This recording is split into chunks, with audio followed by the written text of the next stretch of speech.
Notre secours est dans le nom du Seigneur qui a fait le ciel et la terre.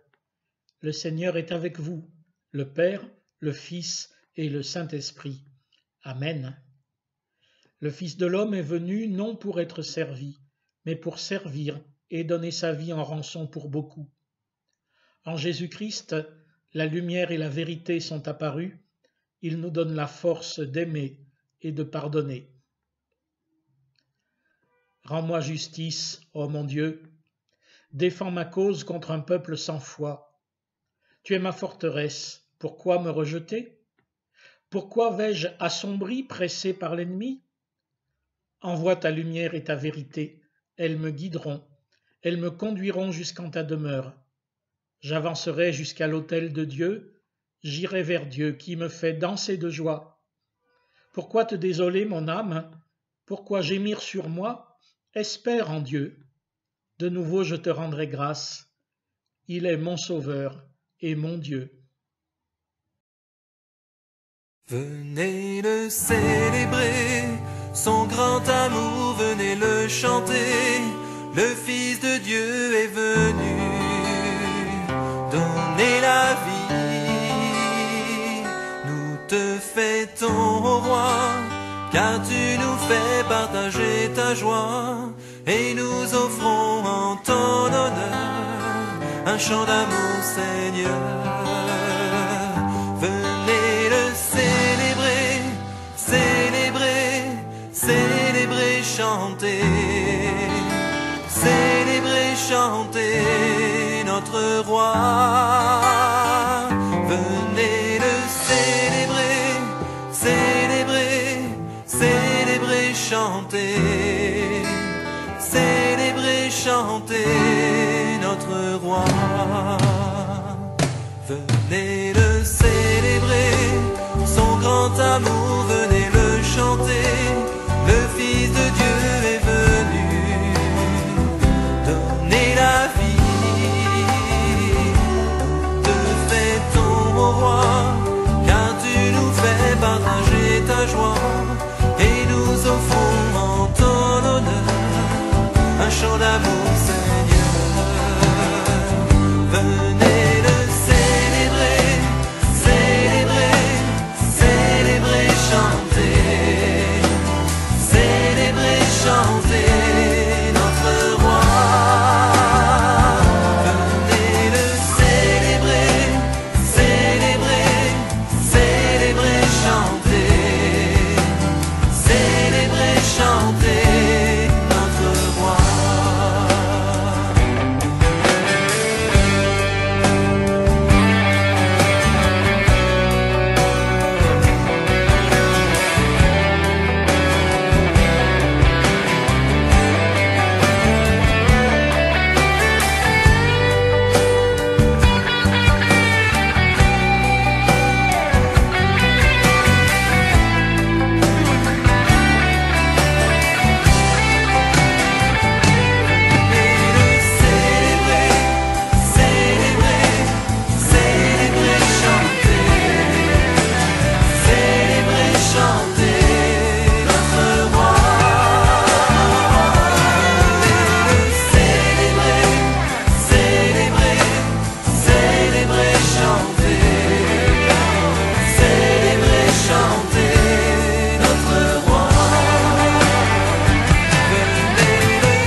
Demandons pardon pour tout ce que nous ne vivons pas dans la lumière et la vérité de son esprit.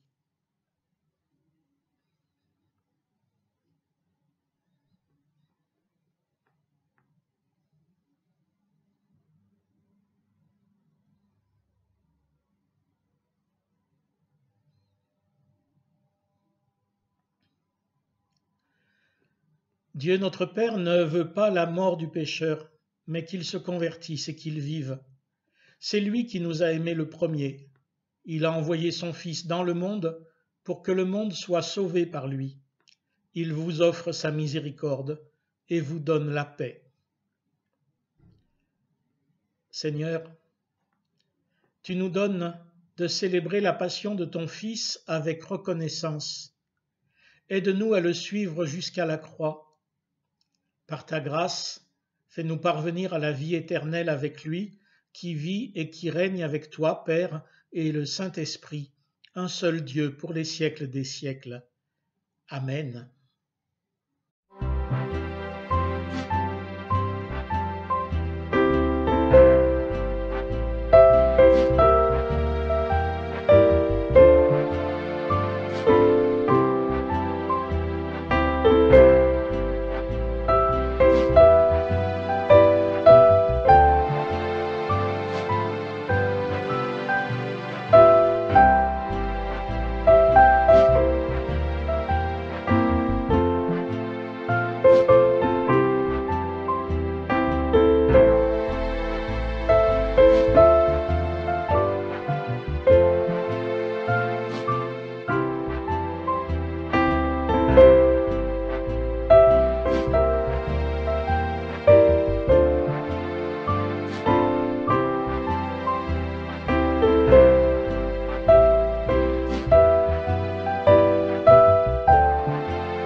Nous écouterons aujourd'hui tout d'abord dans le livre de la Genèse, au chapitre 22, les 19 premiers versets.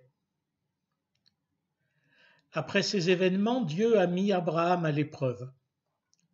Il lui dit « Abraham ». Il répondit « Me voici ». Dieu dit « Prends donc ton fils, ton unique, celui que tu aimes, Isaac, va-t'en dans le pays de Moria, et là, offre-le en holocauste sur l'une des montagnes que je t'indiquerai. » Abraham se leva de bon matin, sella son âne et prit avec lui ses 2 jeunes serviteurs et son fils Isaac. Il fendit du bois pour l'holocauste et partit pour se rendre à l'endroit que Dieu lui avait indiqué. Le 3e jour, Abraham, levant les yeux, vit l'endroit de loin. Alors il dit à ses jeunes serviteurs, « Vous, restez ici avec l'âne. Le jeune homme et moi, nous irons là-haut pour adorer, puis nous reviendrons auprès de vous. » Abraham prit le bois pour l'holocauste, le chargea sur son fils Isaac, et prit dans sa main le feu et le couteau. Ils marchèrent tous 2 ensemble. Alors Isaac adressa la parole à son père Abraham, et dit « Mon père ». Il répondit « Me voici, mon fils ». Il reprit « Voici le feu et le bois, mais où est l'agneau pour l'holocauste » Abraham répondit Mon fils, Dieu va se pourvoir lui-même de l'agneau pour l'Holocauste. » Et ils marchèrent tous deux ensemble. Lorsqu'ils furent arrivés à l'endroit que Dieu lui avait indiqué, Abraham y construisit l'autel et disposa le bois. Il ligota son fils Isaac et le mit sur l'autel par-dessus le bois. Puis Abraham étendit la main et prit le couteau pour égorger son fils. Alors l'ange de l'Éternel l'appela du ciel et dit « Abraham, Abraham !» Il répondit « Me voici. » L'ange dit « N'étends pas ta main sur le jeune homme et ne lui fais rien, car j'ai reconnu maintenant que tu crains Dieu et que tu ne m'as pas refusé ton fils, ton unique. » Abraham leva les yeux et vit par derrière un bélier retenu dans un buisson par les cornes. Alors Abraham alla prendre le bélier et l'offrit en holocauste à la place de son fils. Abraham donna à cet endroit le nom de Adonai-Yireh. C'est pourquoi l'on dit aujourd'hui « Sur la montagne de l'Éternel, il sera pourvu ». L'ange de l'Éternel appela Abraham une seconde fois du ciel et dit « Je le jure par moi-même, oracle de l'Éternel, parce que tu as fait cela, que tu ne m'as pas refusé ton fils, ton unique. Je te comblerai de bénédictions et je multiplierai ta descendance, comme les étoiles du ciel et comme le sable qui est au bord de la mer. Ta descendance aura le contrôle de ses ennemis.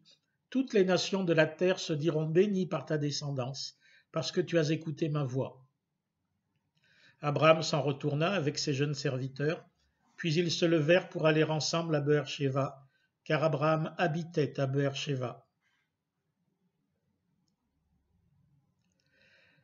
Nous écoutons ensuite dans l'Évangile selon Marc, au chapitre 10, les versets 35 à 45.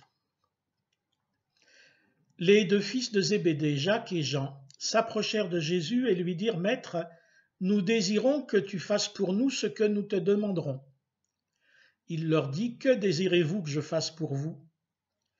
« Donne-nous, lui dirent-ils, d'être assis l'un à ta droite et l'autre à ta gauche dans ta gloire. » Jésus leur dit « Vous ne savez pas ce que vous demandez. Pouvez-vous boire la coupe que je vais boire ou être baptisé du baptême dont je vais être baptisé ?» Ils lui dirent « Nous le pouvons. » Et Jésus leur répondit « Il est vrai que vous boirez la coupe que je vais boire et que vous serez baptisés du baptême dont je vais être baptisé. Mais pour ce qui est d'être assis à ma droite ou à ma gauche, ce n'est pas à moi de le donner, sinon à ceux pour qui cela est préparé. » Les 10 qui avaient entendu commencèrent à s'indigner contre Jacques et Jean. Jésus les appela et leur dit « Vous savez que ceux qu'on regarde comme les chefs des nations les tyrannisent et que les grands abusent de leur pouvoir sur elles. Il n'en est pas de même parmi vous. Mais quiconque veut être grand parmi vous sera votre serviteur, et quiconque veut être le premier parmi vous sera l'esclave de tous. Car le Fils de l'homme est venu non pour être servi, mais pour servir et donner sa vie en rançon pour beaucoup. » Et enfin, nous écoutons dans l'Épître aux Hébreux, au chapitre 13, les versets 12 à 14.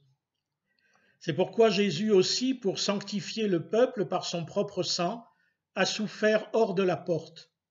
Sortons donc hors du camp pour aller à lui en portant son opprobre. Car nous n'avons pas ici de cité permanente, mais nous cherchons celle qui est à venir. » Étrange petite phrase de l'Épître aux Hébreux, mais qui nous remet bien à notre place dans la suivance de Jésus jusqu'à la croix, y compris, en dehors des chemins du monde, en dehors de la manière de vivre et de mourir du monde. Pourtant, dans ce monde, nous y sommes bien, malgré tout, malgré l'épidémie et le confinement, malgré les guerres, qui, quoi qu'on en dise sur les réseaux sociaux, se continuent un peu partout, malgré l'effondrement encore relatif de l'économie, malgré notre soif inextinguible qui va déborder dès la fin du confinement et qui fera sans doute que le changement d'attitude attendu après la crise sera non pas pour le mieux, mais pour le pire. Il va donc falloir sortir de ça. Tout au long de l'histoire, des chrétiens ont compris cette nécessité comme signifiant un repli sectaire, seul au désert, ou bien seuls ensemble en monastère, ou bien communautairement dans une version nihilo-illuministe de cette fuite? En font-ils partie, ceux qui pensent pouvoir s'affranchir des mesures de confinement édictées par notre gouvernement sous prétexte qu'ils ne sont pas citoyens de ce pays mais du royaume céleste? Les églises ont presque toujours été méfiantes à l'égard d'une telle compréhension, y compris la réforme protestante. C'est que si Dieu nous a placés là où nous sommes, au cœur du monde, au milieu des autres gens, ce n'est pas pour que nous partions en courant. Pour Luther, l'idéal monastique de son temps ne devait pas être réservé à certains, mais tous les chrétiens avaient vocation à vivre l'Évangile. D'ailleurs, Jésus n'a-t-il pas marché sur nos routes humaines? Lorsqu'il se mettait à l'écart, c'était pour être tranquille pour prier, puis il revenait vers ses disciples et vers les foules, à moins que ce ne fût elles qui le rejoignaient avant l'heure. Ah si, après la multiplication des pains, selon Jean, il s'enfuit lorsque les foules voulurent le faire roi, prétendant ainsi l'emprisonner dans le monde au lieu de l'y laisser libre. Nous avons là l'exemple concret de ce qu'il a dit à son Père à propos de nous. Ils ne sont pas du monde, comme moi je ne suis pas du monde. Je ne te prie pas de les ôter du monde, mais de les garder du malin.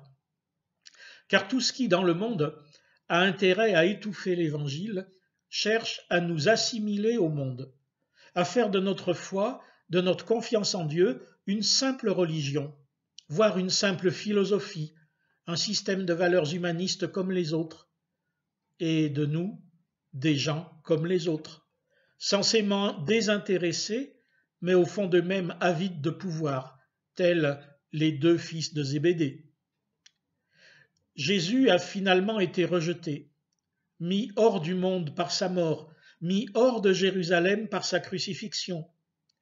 Les évangélistes l'ont bien compris, qui nous racontent aussi sa naissance, non pas à Jérusalem, mais à Bethléem. Vraiment homme, non pas descendu d'un nuage, et pourtant à côté, toujours à côté. On n'exécutait pas les gens en pleine ville comme à Paris au Moyen-Âge et jusqu'en 1830 en place de Grève. Ça se passait en dehors de Jérusalem. D'ailleurs, au temple de Jérusalem, les sacrifices et holocaustes n'avaient pas lieu dans le sanctuaire, mais à l'extérieur. Et c'est cette image qu'a retenue l'auteur de l'Épître aux Hébreux pour nous inviter à suivre celui dont nous confessons qu'il est notre Seigneur et Sauveur. Comment alors le suivre, si ce n'est pas en sortant du monde de manière fantasmatique?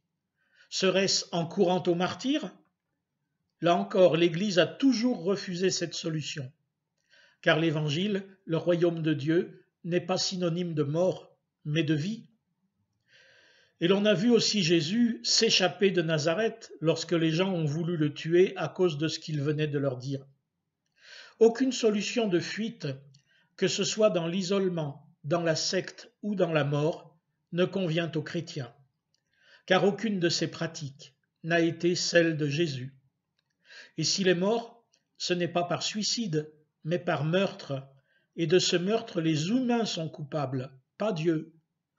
Ésaïe déjà prophétisait, « Ce sont nos souffrances qu'il a portées, c'est de nos douleurs qu'il s'est chargé. » Et nous l'avons considéré comme atteint d'une plaie, comme frappé par Dieu et humilié. Mais il était transpercé à cause de nos crimes, écrasé à cause de nos fautes.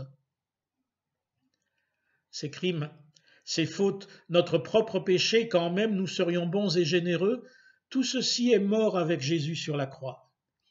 Et nous voici, nous aussi, transportés avec Jésus en dehors de la cité. L'apôtre Pierre nous dira « étrangers et voyageurs ».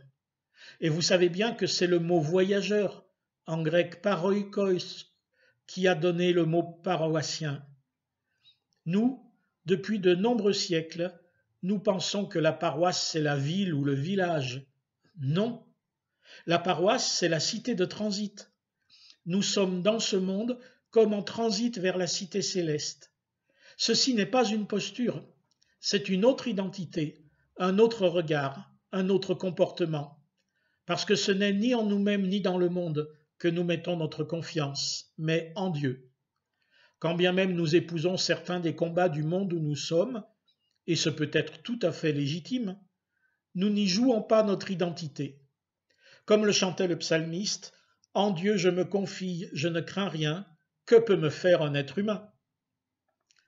C'est bien de cette manière, face à l'épidémie actuelle, que nous pouvons suivre le Christ, non pas en oubliant les autres par une sorte d'égoïsme spirituel, non pas en négligeant la maladie, par une sorte de suicide tout aussi méprisant des autres, les gens à qui nous pouvons la communiquer, la maladie, mais en sachant que même au cœur de l'épidémie, même confinés chez nous, même atteints par l'épidémie, ne serait-ce que dans notre vie sociale et ecclésiale, ce qui est bien le cas, nous regardons vers ailleurs, un ailleurs dans lequel nous mettons notre confiance, un ailleurs qui nous fait regarder les autres comme des frères et sœurs possibles. Alors oui, depuis cet ailleurs qui nous prend là où nous sommes, chez nous, malades ou bien portants, réquisitionnés par l'urgence ou obligés d'être cloîtrés, c'est notre prière qui nous caractérise comme chrétiens. Une prière à l'image de celle du Christ à Gethsémanée, non pas ce que je veux, mais ce que tu veux. Comment sinon savoir ce que Dieu veut? Et je ne parle pas que de la maladie elle-même. La prière n'a pas de fonctionnement magique comme chez les païens. Elle n'obtient pas de guérison miraculeuse. Si Dieu veut faire, il fait. Non, je parle de la manière dont notre confiance en Dieu, dans la méditation biblique et la prière, va transformer notre regard et notre comportement à nous au sein de la période actuelle, chaque jour. Qu'est-ce que Dieu veut que je fasse? Comment Dieu veut-il que je le fasse? Quels moyens que je ne discerne pas a-t-il pourtant mis à ma disposition? Comment me reposer en Dieu peut-il me mettre debout et me faire avancer? Comment le prier vraiment pour les autres sans que ce soit les mêmes bons sentiments gratuits que tout le monde avec seulement un Amen à la fin? Comment concrètement être chrétien dans le monde en n'étant pas du monde? Puisse alors cette prière à Dieu nous libérer de toute peur, de toute envie, de toute récrimination envers lui, comme envers nos proches. Dans leur prison macédonienne, vers le milieu de la nuit, Paul et Silas priaient et chantaient les louanges de Dieu, et les prisonniers les écoutaient. Tout à coup, il se produisit un grand tremblement de terre, au point que les fondements de la prison furent ébranlés. Au même instant, toutes les portes s'ouvrirent, et les chaînes de tous se détachèrent. Ce sera notre témoignage, louange et prière. Alors peut-être des chaînes céderont-elles dans notre prison, dont les fondements en seront ébranlés. Amen. Prenons quelques instants de méditation en silence.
que je suis me vient de toi, sans fin je te louerai.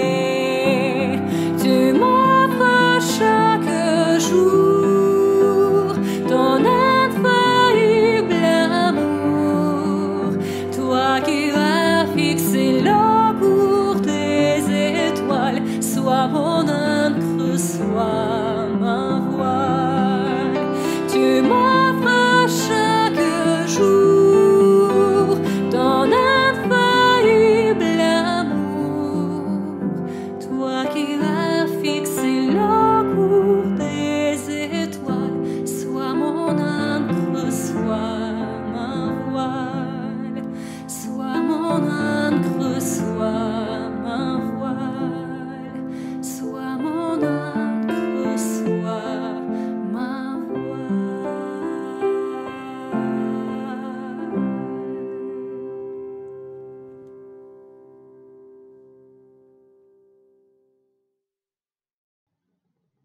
Dieu notre Père, tu es le soleil de justice. Nous te prions pour ceux qui ont vu la mort de près. Ne les abandonne pas face à leur destin, mais demeure leur espérance. Jésus le Christ, tu es l'agneau de Dieu. Nous te prions pour ceux qui ont soif de vivre. Ne les abandonne pas face au désespoir, mais demeure leur espérance. Esprit Saint, tu es le souffle de Dieu. Nous te prions pour ceux qui sont en proie au doute. Ne les abandonne pas face aux puissances de ce monde, mais demeure leur espérance.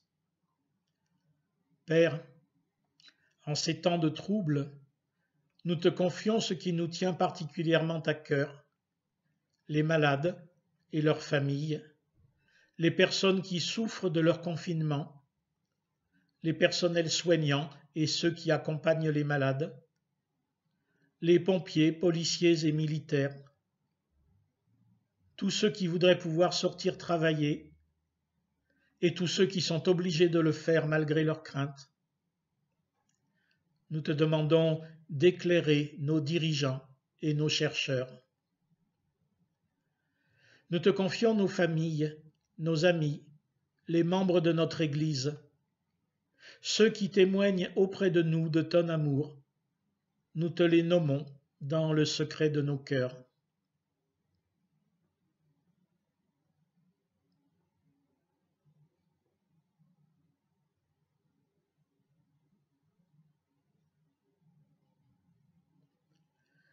Dieu trois fois saint, nous te rendons grâce de demeurer parmi nous. Reçois notre prière, toi qui es béni pour les siècles des siècles. Notre Père qui es aux cieux, que ton nom soit sanctifié, que ton règne vienne, que ta volonté soit faite sur la terre comme au ciel. Donne-nous aujourd'hui notre pain de ce jour. Pardonne-nous nos offenses, comme nous pardonnons aussi à ceux qui nous ont offensés. Et ne nous laisse pas entrer en tentation, mais délivre-nous du mal, car c'est à toi qu'appartiennent le règne, la puissance et la gloire, pour les siècles des siècles. Amen.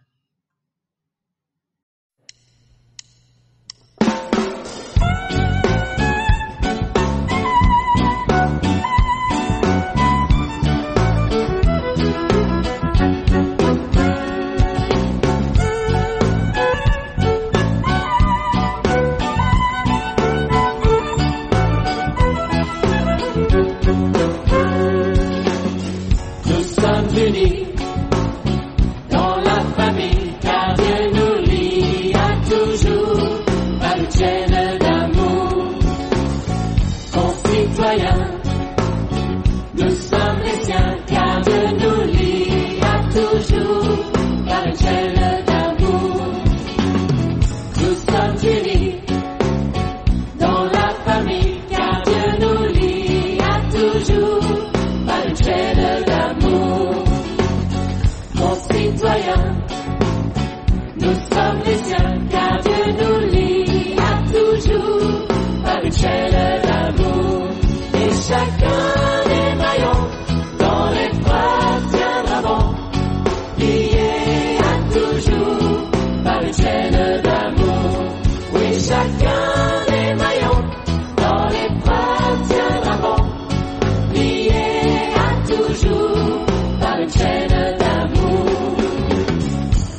chacun des maillons dont l'épreuve tiendra bon, liés à toujours par une chaîne d'amour.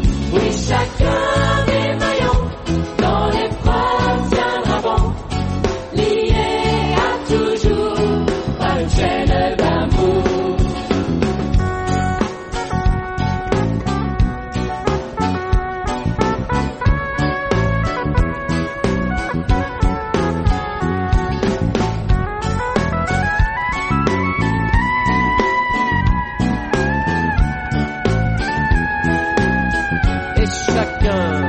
Et chacun des maillons dont l'épreuve tiendra bon, liés à toujours par une chaîne d'amour. Oui, chacun des maillons dont l'épreuve tiendra bon, liés à toujours par une chaîne d'amour. Et chacun des maillons dont l'épreuve tiendra bon, liés à toujours par une chaîne d'amour. Oui, chacun des maillons dont l'épreuve tiendra bon, liés à toujours par une chaîne d'amour.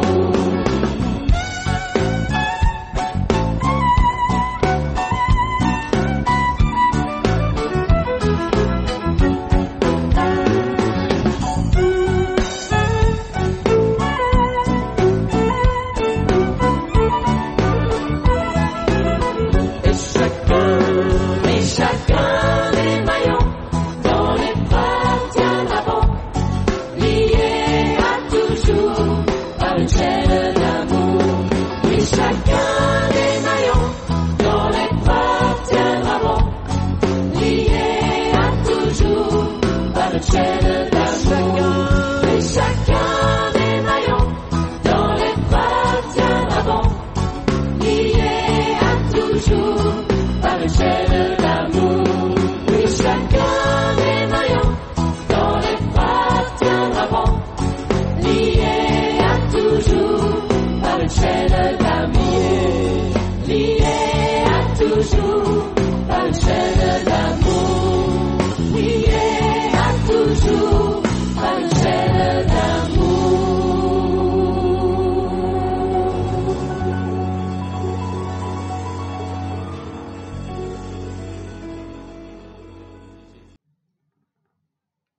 Chers frères et sœurs, malgré notre éloignement les uns des autres, une offrande est toujours possible.